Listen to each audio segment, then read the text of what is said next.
प्रिय दर्शकों, बूढ़े गिद्ध ने बताया कि चाहे कितनी ही पतिव्रता नारी हो, ये 3 बातें कभी मत बताना, नहीं तो बहुत पछताओगे।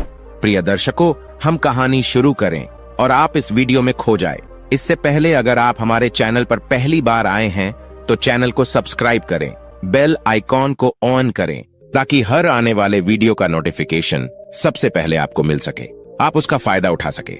चलिए शुरू करते हैं आज की यह प्यारी सी कहानी। प्रिय दर्शकों, प्राचीन समय की बात है।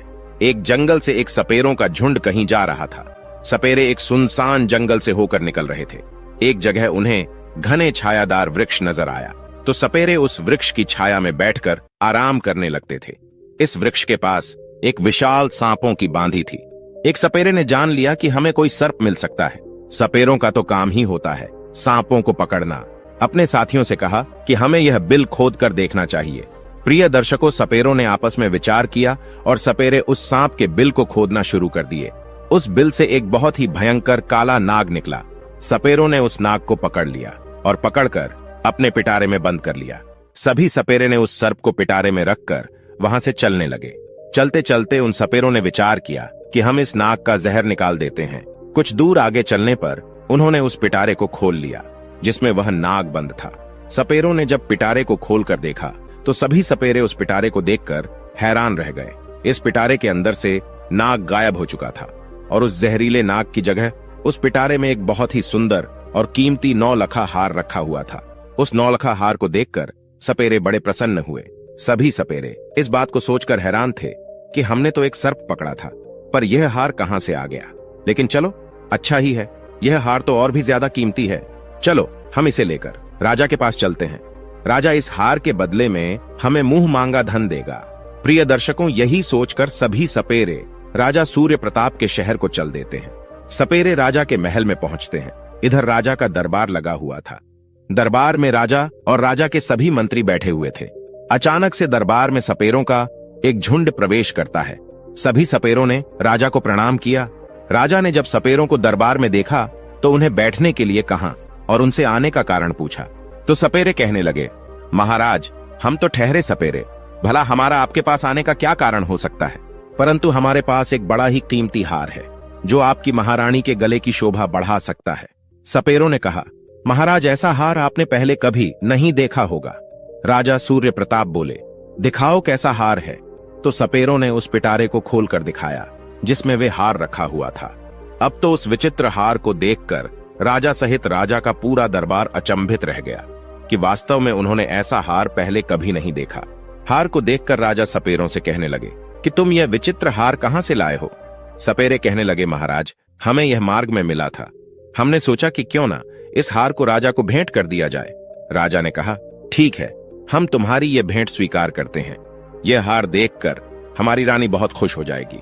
इधर राजा ने अपने मंत्री को आदेश दिया कि सपेरों पर उचित इनाम देकर और सम्मान पूर्वक इन सपेरों को दरबार से विदा किया जाए। सपेरे खूब सारा धन लेकर दरबार से विदा हो जाते हैं और राजा ने वह हार टोकरी सहित अपने पास रख ली। पूरे दिन राजा राज दरबार में बैठे रहे, अपना राजकाज करते रहे। धीरे धीरे जब शाम होती है तो दरबार को समाप्त करके राजा वो हार वाली टोकरी अपने साथ लेकर महल में पहुंचते हैं और महारानी से कहते हैं कि देखो, आज तो मैं तुम्हारे लिए बहुत ही सुंदर उपहार लेकर आया हूं, जिसे तुम देखोगी तो बहुत खुश हो जाओगी। रानी कहने लगी, महाराज, ऐसा क्या लाए हो तुम मेरे लिए।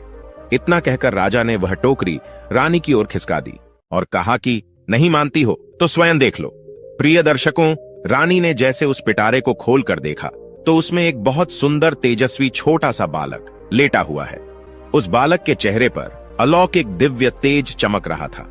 बालक इतना सुंदर था कि रानी उस बालक को देखती रह गई और कहने लगी कि महाराज, इसमें तो बड़ा ही सुंदर बालक लेटा हुआ है। रानी ने जब कहा कि बालक लेटा है तो राजा कहने लगे, नहीं रानी, बालक नहीं, इसमें तो 9 लखा हार था। ये बालक कैसे बन गया।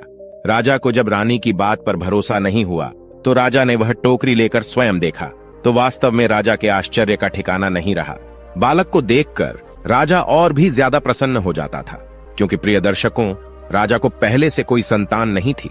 राजा और रानी हर समय संतान के बारे में सोचकर दुखी रहा करते थे। अब तो राजा और रानी दोनों ने विचार किया कि यह पुत्र हमें भगवान ने प्रदान किया है और आज से हम दोनों इसे अपना पुत्र मानकर ही इसका लालन पालन करेंगे। और यह बात किसी को पता भी नहीं है कि राजा ने जो हार खरीदा है वह बालक बन गया है। लेकिन राजा की कुछ दासियां वहां उनका वार्तालाप सुन रही थीं। इधर रानी ने पूछा कि महाराज, बालक तुम्हें किसने दिया है? तो राजा ने बताया कि राज दरबार में सपेरों का एक झुंड आया था। उन्होंने ही हमें एक पिटारी में रखकर नौलखा हार भेंट किया था। परंतु ईश्वर की कृपा से दरबार से महलों को आते आते यह हार से सुंदर पुत्र बन गया। अब आज से यह बालक हमारा पुत्र है और आगे चलकर यही हमारी राजगद्दी का मालिक होगा। प्रिय दर्शकों, उसी दिन से राजा और रानी उस बालक को अपने पुत्र की तरह पालने लगते हैं। एक दिन राजा ने अपने दरबार में यह घोषणा कर दी कि हमारी रानी के गर्भ से एक सुंदर पुत्र ने जन्म लिया है। यह सब सुनकर राजा की प्रजा ने बड़ी खुशी मनाई। संपूर्ण नगर में उत्सव मनाया गया। राजा और रानी बड़ी प्रसन्न थी और बड़ी प्रसन्नता पूर्वक उस बालक का लालन पालन हो रहा था। धीरे धीरे वह बालक लड़का बड़ा हो रहा था और जैसे जैसे समय गुजरता गया तो वह लड़का जवान होता चला गया। अब समय आया जब लड़का शादी के योग्य हुआ तो महाराज के मन में विचार आया कि अब मेरे पुत्र का विवाह कर दिया जाए। एक दिन राजा ने अपनी महारानी से कहा कि अब हमारा पुत्र विवाह के योग्य हो गया है और अब इसका सुंदर कन्या से विवाह कर देना चाहिए।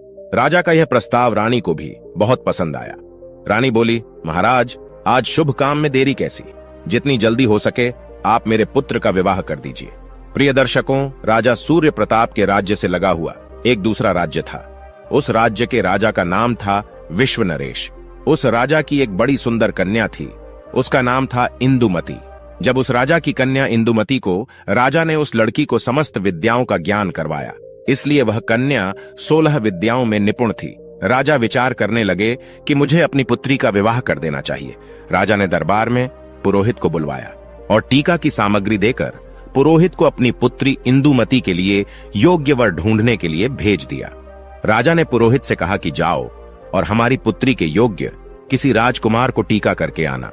पुरोहित जी राजकुमारी के टीका की सामग्री लेकर दूसरे राज्यों के लिए निकल पड़ते हैं और कई राज्यों में घूमने लगे, लेकिन उन्हें उस पुत्री के समान तेजस्वी और सुंदर राजकुमार नहीं मिला। वो घूमते घूमते परेशान हो गए। अंत में चलते चलते राजा सूर्य प्रताप की नगरी में पहुंच जाते हैं। राजा सूर्य प्रताप का दरबार लगा हुआ था। अचानक से पुरोहित का दरबार में आगमन होता है। राजा सूर्य प्रताप देखते ही समझ जाते हैं कि यह कोई ब्राह्मण है जो किसी राजा की कन्या का रिश्ता लेकर यहाँ आए हैं। राजा पुरोहित से पूछते हैं कि आप लोग कौन हैं और कहां से आए हैं? पुरोहित बोला, महाराज, मैं राजा विश्वनरेश का पुरोहित हूं और उनकी कन्या इंदुमती का टीका लेकर आए हैं। हमारे राजा की कन्या राजकुमारी इंदुमती बड़ी रूपवान और 16 विद्याओं में पारंगत है। हमने सुना है कि आपका राजकुमार भी विवाह के योग्य है। तब राजा सूर्य प्रताप कहते हैं कि हमारा एक पुत्र है और हमारा पुत्र बहुत ही सुंदर और योग्य है। लेकिन राजा सूर्य प्रताप को यह ज्ञात नहीं था कि उनका जो पुत्र है वह एक नाग है। राजा ने अपने पुत्र को जब पुरोहित को दिखाया तो पुरोहित राजकुमार को देखते ही प्रसन्न हो गए और उनको राजकुमार पसंद आ गया और वे राजकुमारी इंदुमती का विवाह पक्का करके अपने राज्य को लौट जाते हैं। प्रिय दर्शकों, धीरे धीरे समय गुजरा। कुछ दिनों के बाद जब विवाह का उचित समय आया तो राजा सूर्य प्रताप अपने पुत्र को सजाकर दुल्हा बनाकर राजा विश्वनरेश के यहाँ बारात लेकर पहुंचते हैं। वहां पहुंचते ही राजा विश्वनरेश उनका खूब अच्छे से स्वागत सत्कार करते हैं और अपनी पुत्री का विवाह राजकुमार के साथ कर देते हैं। इस प्रकार अपने पुत्र का विवाह करके राजा सूर्य प्रताप वापस अपनी राजधानी को लौट आते हैं। अब धीरे धीरे और समय बीता। एक दिन रानी ने राजा से कहा कि महाराज, अब हमें राज्य की बागडोर हमारे पुत्र के हाथों में सौंप देनी चाहिए, जिससे पुत्र को भी राज चलाने का अनुभव प्राप्त हो।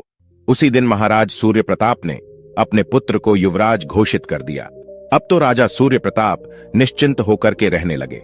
राजकुमार बड़े ही अच्छे ढंग से राज्य का संचालन करने लगे।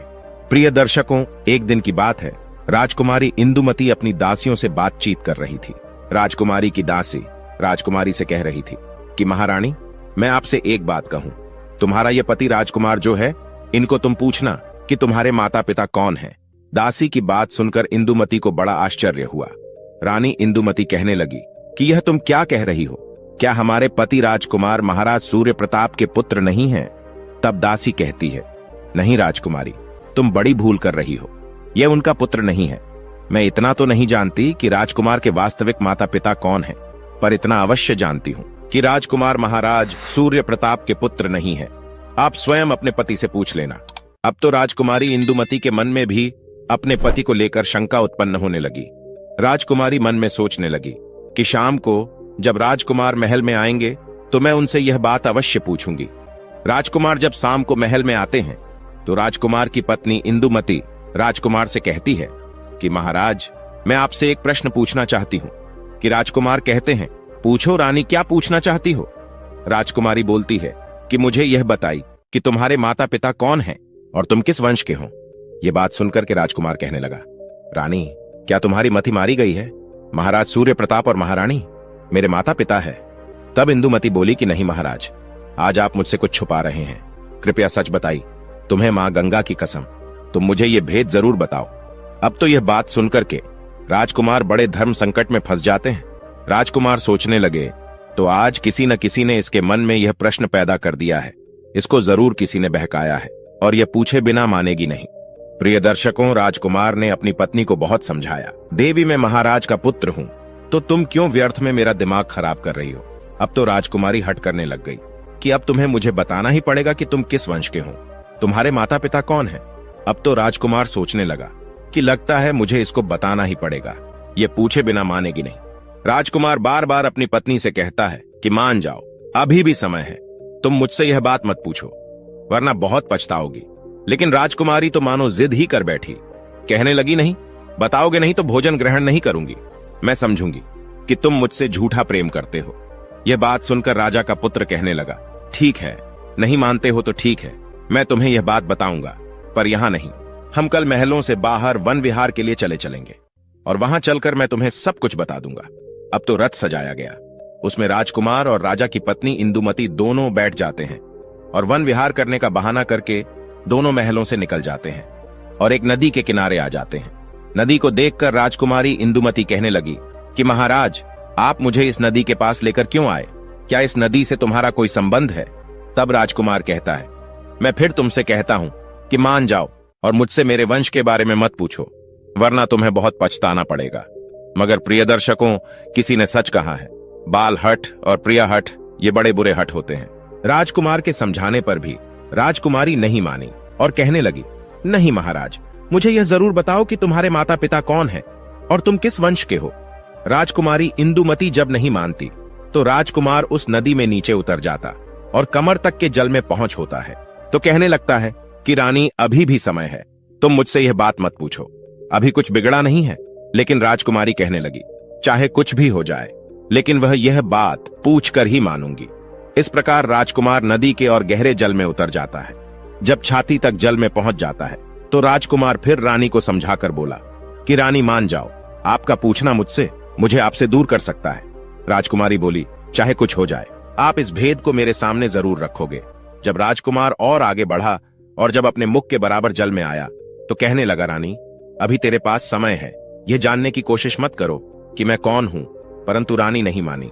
प्रिय दर्शकों, फिर क्या होता है, राजकुमार ने अपना असली नाग का रूप धारण कर लिया और नदी के जल के ऊपर अपना फन दिखाने लगा और अपना फन दिखाने के बाद वे नदी के अंदर समा गया और फिर निकलकर बाहर नहीं आया। राजकुमारी इंदुमती ने राजकुमार को खोजने की बहुत कोशिश की, मगर राजकुमार का कहीं पता नहीं चला। जब काफी देर हो गई और राजकुमार नहीं लौटा तो राजकुमारी इंदुमती घबरा गई, क्योंकि अब उसका पति नाग बनकर कहीं चला गया। इंदुमती ने वहां उसे खोजने की बहुत कोशिश की, बहुत प्रतीक्षा की, लेकिन वह नहीं मिला। अब तो इंदुमती अपने रथ को लेकर के अपने सारथी से कहती है कि चलो महलों को चलो और महाराज को सूचित करो कि उनके पुत्र नदी में डूब गए हैं। सारथी ने जाकर महाराज सूर्य प्रताप को यह खबर दी कि महाराज, आपके पुत्र राजकुमार नदी में विलुप्त हो गए हैं। यह सब सुनकर राजा को बड़ा दुख होता है। राजा अपने सैनिकों को आदेश देते हैं कि जाओ नदी के जल को खंगालो और राजकुमार की लाश को तलाश करो। राजा के सैनिक रानी इंदुमती महाराज और महारानी के साथ उस नदी पर पहुंचते हैं। नदी में जगह जगह जाल डलवाए गए, लेकिन कोई सफलता नहीं मिली। नदी में कई गोताखोरों ने राजकुमार की लाश की तलाश की, मगर कुछ हाथ नहीं लगा। अब तो उदास होकर के राजा और रानी और राजकुमारी इंदुमती वापस अपने महलों को लौट आते हैं। राजा सूर्य प्रताप तो वृद्ध हो चुके थे और पुत्र का दुख उनके ऊपर और आ गया। राजा के मन में तो यही था कि नदी में डूब करके उनका पुत्र मर गया है।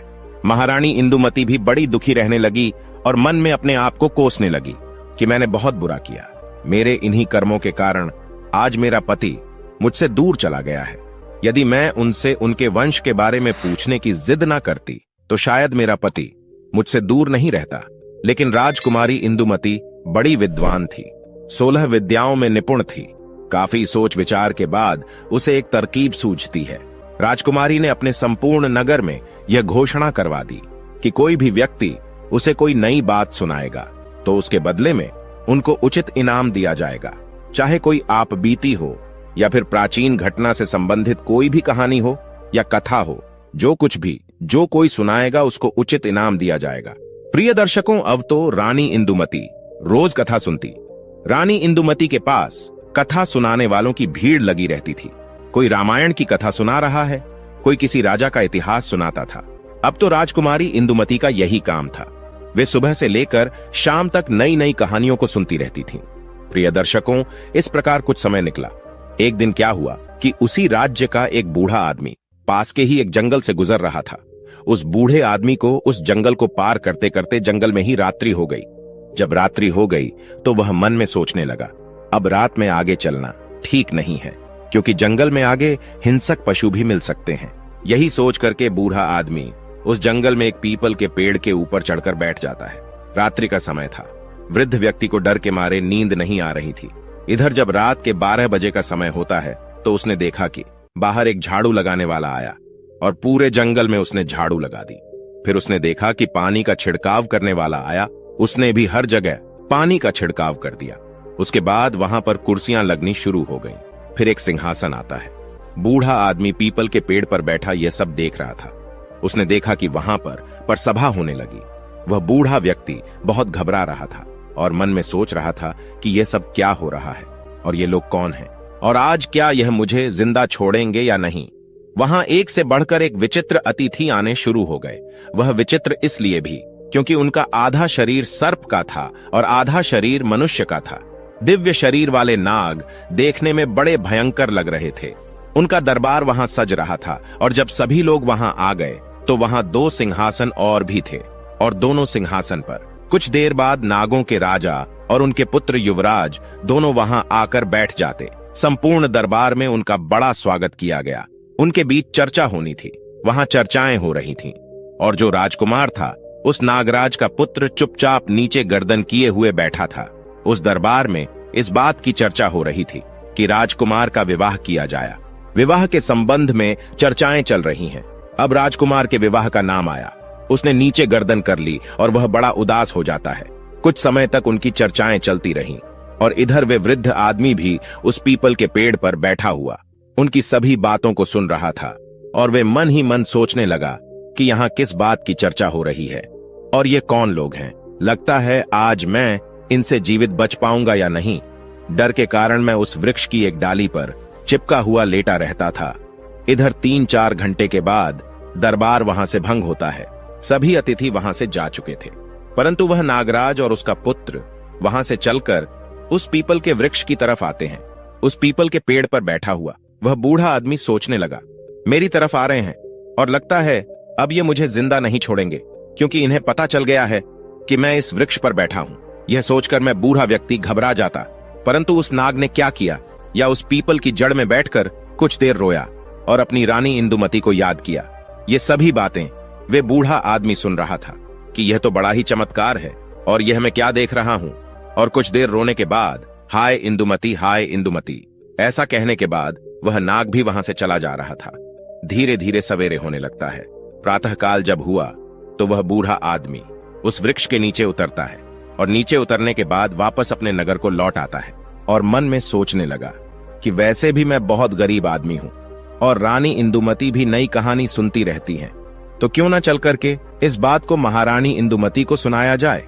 इसके बदले में महारानी मुझे बहुत सारा धन देगी और मैं पैसे वाला हो जाऊंगा।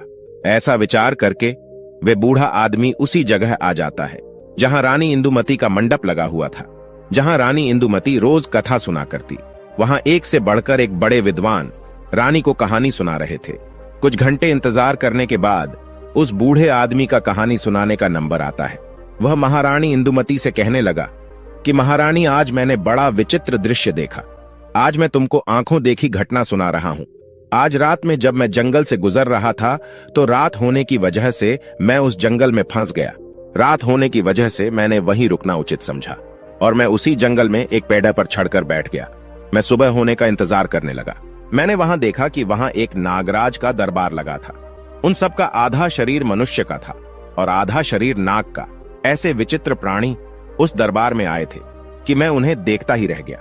कुछ देर देखने के बाद मैंने विचार किया कि यह लोग मुझे मारेंगे तो नहीं, परंतु मैं उस पीपल के वृक्ष पर चिपका हुआ उनकी बातें सुनता रहा।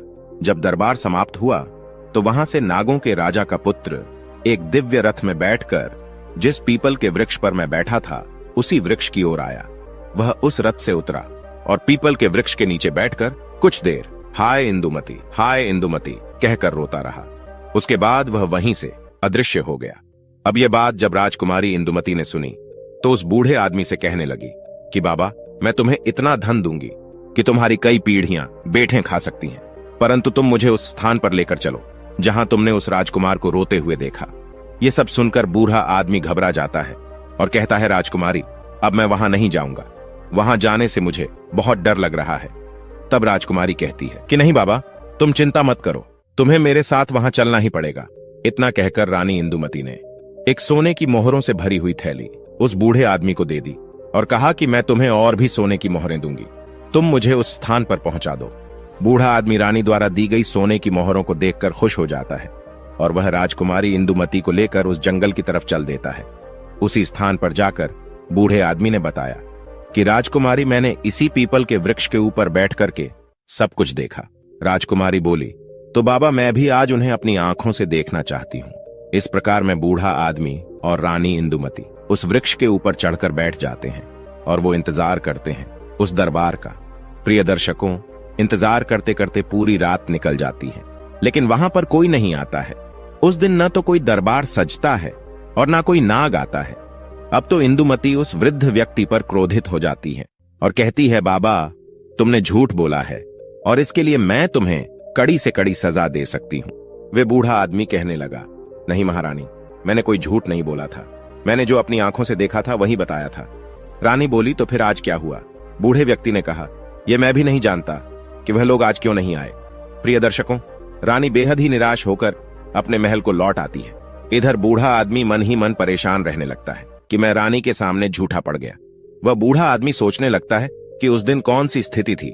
जिस दिन उस जंगल में दरबार लगा था, उसने यह बात ज्योतिषियों से पूछी। ज्योतिषियों ने बताया कि उस दिन पूर्णिमा की तिथि थी। चंद्रमा पूर्ण तरह से उदय हुआ था और ऐसे अवसर पर देवताओं की सभाएं कुछ क्षेत्रों में हुआ करती हैं। हो सकता है तुमने उस सभा को देख लिया होगा। अब तो वह बूढ़ा आदमी सोचने लगा कि अगली पूर्णिमा आएगी तो मैं रानी को लेकर वहां जाऊंगा। महारानी ने भी उस बूढ़े आदमी से कह दिया था कि यदि तुम मुझे वह दृश्य दिखा दोगे तो मैं तुम्हें बहुत बड़ा इनाम दूंगी। इधर धीरे धीरे समय बीता और जब अगली पूर्णिमा की तिथि आई तो वे बूढ़ा आदमी महल में पहुंचता है और महारानी से कहता है कि महारानी, आज आप मेरे साथ उस जंगल में चलो, आज मैं आपको वह दृश्य दिखाऊंगा। प्रिय दर्शकों, महारानी इंदुमती और बूढ़ा आदमी दोनों जंगल की ओर चल देते हैं। वहां पहुंचकर रानी इंदुमती और वह बूढ़ा आदमी उस पीपल की जड़ में छुपकर बैठ जाते थे। जब रात्रि के 12 बजने का समय नजदीक आता है तो वहां एक झाड़ू लगाने वाला आता था। उसने झाड़ू लगाया। पानी का छिड़काव करने वाला आया, उसने पानी का छिड़काव किया। फिर थोड़ी देर बाद दरबार सजने लगता है। धीरे धीरे वहां नाग लोग आने लगते हैं। उन नागों का आधा शरीर मनुष्य का था, आधा शरीर नाग का था। बूढ़े आदमी ने इशारे से कहा कि महारानी, अब आप ध्यान से देख लो, यही मैंने उस दिन देखा था। प्रिय दर्शकों, रानी इंदुमती उस दृश्य को बड़े गौर से देख रही थी और कुछ समय बाद रानी का पति नाग आता है, जो उस नागराज का पुत्र था। उसका आधा शरीर नाग का था और आधा शरीर मनुष्य का था। महारानी ने उसे देखा तो पहचान गई और कहने लगी, यही मेरा पति है। महारानी सोचने लगी, अब इसको मैं कैसे ले सकती हूं, ये मुझे कैसे प्राप्त हो सकता है। महारानी हिम्मत करके धीरे धीरे उस वृक्ष की कोटर से बाहर निकलने लगी। उधर वह बूढ़ा आदमी डर रहा था और बूढ़े आदमी ने राजकुमारी से कहा था कि राजकुमारी, आप थोड़ी देर प्रतिज्ञा कीजिए। 3-4 घंटे तक वे सभा चलती रही। जब सभा समाप्ति का समय हुआ तो सभी लोग वहां से चले गए। राजकुमार भी उस पीपल के पेड़ के पास आकर बैठकर रोने लगा। उसे देखकर रानी इंदुमती डर गई, क्योंकि उसका आधा शरीर नाग का था, आधा मनुष्य का। चेहरा तो उसका राजकुमार का ही था। अपने पति को रोता देखकर राजकुमारी से रुका नहीं गया और राजकुमारी इंदुमती निकलकर उसके पास आ जाती है और उसका हाथ पकड़ लेती है। अचानक से महारानी इंदुमती को सामने खड़ा देखा तो राजकुमार एकदम से घबरा जाता है और कहने लगा, रानी तुम? रानी कहने लगी कि मैंने तुम्हें खोजने के लिए क्या क्या नहीं किया, परंतु अब मैं तुम्हें कहीं भी जाने नहीं दूंगी।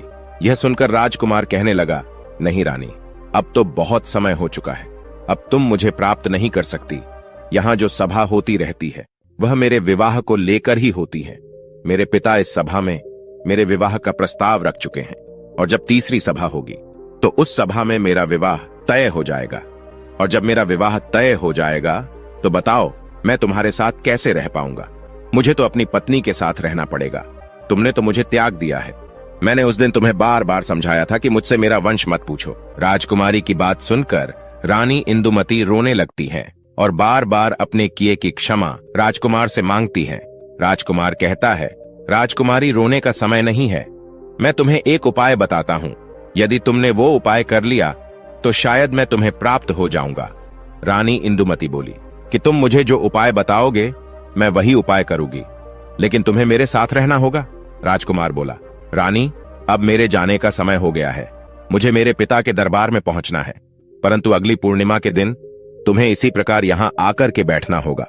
और जब यहाँ सभा लगने लगे तो ध्यान रखना, तुम चुपचाप महाराज का जो सिंहासन है उसके नीचे जाकर छुप जाना।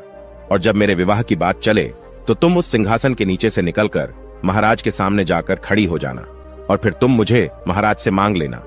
अगर महाराज ने कह दिया तो मैं तुम्हें प्राप्त हो जाऊंगा। इतना कहकर वे नाग वहां से अदृश्य हो जाता है। इधर महारानी इंदुमती और बूढ़ा आदमी भी अपने नगर को लौट आते हैं। रानी दुखी रहने लगी कि पता नहीं मैं राजकुमार को प्राप्त कर पाऊंगी या नहीं।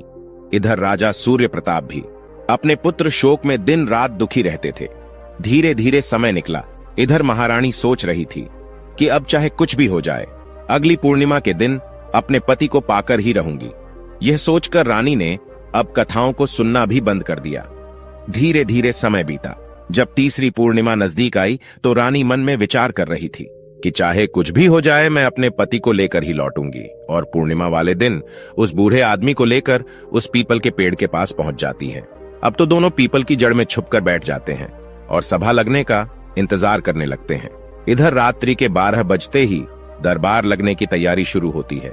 कुर्सियां लगती हैं और राजा का सिंहासन आता है। इधर रानी उस पीपल की कोटर से निकलकर उस सिंहासन के पीछे छुप जाती है। बड़े यानी विशाल शरीर वाले नाग वहां आकर के बैठने लगते हैं। कुछ देर के बाद राजकुमार का पिता, जो नागों का राजा था, वह भी आ जाता है। राजकुमार भी वहीं आकर बैठ जाता है। दरबार शुरू होता है। अब तो वहां बैठकर उनमें आपस में चर्चाएं होने लगती हैं। कुछ समय के पश्चात राजकुमार के विवाह की चर्चा आरंभ होती है। अब राजकुमार के विवाह की जब बात चली तो राजकुमारी इंदुमती को मौका मिल गया और वे सिंहासन के नीचे से निकलकर राजा के सामने हाथ जोड़कर खड़ी हो गई। अचानक से एक स्त्री को वहां पर आया देखकर सभी सभा हड़बड़ा जाती है। तुम कौन हो और यहाँ इस सुनसान जंगल में मध्य रात्रि के समय तुम यहाँ क्यों आई हो? क्या तुम्हें मृत्यु का डर भी नहीं? जानती हो कि हम नाग लोग हैं और नाग लोग कितने जहरीले होते हैं, ये तुम्हें नहीं छोड़ेंगे। यह बात सुनकर के इंदुमती कहने लगी कि महाराज, मुझे डर किस बात का? मैं तो तुम्हारी पुत्र वधू बनूंगी। तुम्हारे राजकुमार मेरे पति हैं और आप ना मानो तो उनसे ही पूछ लो, इनके साथ मेरा विवाह हुआ है। जब महाराज ने अपने राजकुमार से पूछा कि राजकुमार यह कौन है, तो राजकुमार ने पूरी कहानी अपने पिता को कह सुनाई और कहा, पिताजी, एक दिन मुझे कुछ सपेरों ने पकड़ लिया और पकड़कर पिटारी में रखकर मुझे ले जाने लगे तो मैंने अपने बचने के लिए उस पिटारे के अंदर 9 लखा हार का रूप बना लिया। उन सपेरों ने 9 लखा हार महाराज सूर्य प्रताप के यहाँ दे दिया। मैंने सोचा राजा सूर्य प्रताप कोई का पुत्र नहीं है, राजा की कोई संतान नहीं है, तो मैं राजा के यहाँ मैं पुत्र बन जाता हूँ और कई साल महाराज के यहाँ रहता रहा, राज्य महलों का सुख भोगता रहा। महाराज ने अपने पुत्र की तरह मेरा पालन किया और इसी सुंदरी के साथ मेरा विवाह संपन्न करा दिया। परंतु एक दिन जिद करके सुंदरी ने मुझे मेरे वंश के बारे में पूछा कि तुम किस वंश के हो। मैंने इसे बहुत समझाया परंतु यह नहीं मानी और जब नहीं मानी तो मैं जहां मेरा स्थान था वहां इन्हें लेकर गया और वहां पहुंचकर मैं अपने वास्तविक स्वरूप में आ गया और मैं अपने परिवार के पास चला आया। ये बात महाराज ने जब सुनी तो नागराज कहने लगा कि देवी, क्या यह सच कह रहा है? महाराज, ऐसा ही कुछ हुआ है। मेरा विवाह इन्हीं के साथ हुआ था, जबकि पहले इनका पूरा शरीर मनुष्य का था। इंदुमती की बात सुनकर नागराज ने अपने पुत्र को फटकार लगाई कि पहले तो तुमने हमारी परंपरा के खिलाफ जाकर पृथ्वी लोक पर विवाह किया और फिर उनके बाद तुम इस स्त्री को छोड़कर हमारे पास वापस आ गए। तुमने यह अपराध किया है। अब मैं तुम्हें श्राप देता हूं कि जब तक यह स्त्री जीवित रहेगी तब तक तुम पृथ्वी लोक पर रहकर इनका साथ दोगे। इसे छोड़ नहीं सकते। इसे अपनी पत्नी के रूप में रखना होगा और जिस राजा के तुम पुत्र बने थे उस राजा का राज्य भी तुम्हें ही संचालित करना होगा। उस राजा की सेवा करनी होगी। जब तक यहाँ का कार्यकाल समाप्त नहीं हो जाता तब तक तुम हमारे साथ हमारे पास नागलोक में नहीं लौट पाओगे। मैं अब तुम्हारा विवाह नहीं होगा। प्रिय दर्शकों, नागराज ने इंदुमती को उसका पति प्रदान कर दिया। राजकुमार अब अपने पहले वाले स्वरूप में आ गया। उसके बाद रानी इंदुमती और राजकुमार ने नागराज से अपने पिता से सर झुकाकर आशीर्वाद ले लिया और अपनी पत्नी के साथ विदा लेकर वहां से चला आया। राजकुमार अपनी नगरी में आए तो वहां पहुंचकर उन्होंने देखा कि पुत्र शोक में व्याकुल होकर महाराज की स्थिति बहुत ही ज्यादा खराब थी। महाराज के पास जब उसका पुत्र पहुंचा तो महाराज ने देखा तो वह बड़े प्रसन्न हुए। उन्हें ऐसा लगा जैसे समस्त बीमारियों से अभी अभी छूटे हों। पूरे महल में खुशियां मनाई गईं। राजा साहब ने पूरे नगर में यह खबर भिजवा दी थी कि हमारा राजकुमार वापस लौट आया है। यह सुनकर संपूर्ण नगर में प्रसन्नता से उत्सव मनाया गया और राजा सूर्य प्रताप और उनकी महारानी रानी अपने पुत्र को पाकर बहुत खुश हुए। प्रिय दर्शकों, इस प्रकार से रानी जल्दी ही अपने खोए हुए पति को पा लेती हैं और बड़े प्रेम के साथ अपने पति के साथ ही रहती है। प्रिय दर्शकों, चाहे कितनी ही पतिव्रता स्त्री हो, अगर उसके जिद हट से आपके प्राण जाते हैं तो वो हट उसका कभी पूरा नहीं करना चाहिए। चाहे जिस बात को बताने से स्वयं पर या पारिवारिक जनों पर संकट आता हो, वह बात उसे नहीं बतानी चाहिए। चाहे जिस बात के कहने से स्त्री का, पिता का, माता का अपमान होता हो, आपकी मान प्रतिष्ठा धूमिल होती है, उस बात को कभी ना कहे। प्रिय दर्शकों, हमारी आज की कहानी, आज का वीडियो यहाँ समाप्त होता है। हम उम्मीद करते हैं कि आपको ये कहानी पसंद आई होगी। मिलते हैं अगली ज्ञान चर्चा के साथ अगले वीडियो में। तब तक के लिए नमस्कार, धन्यवाद।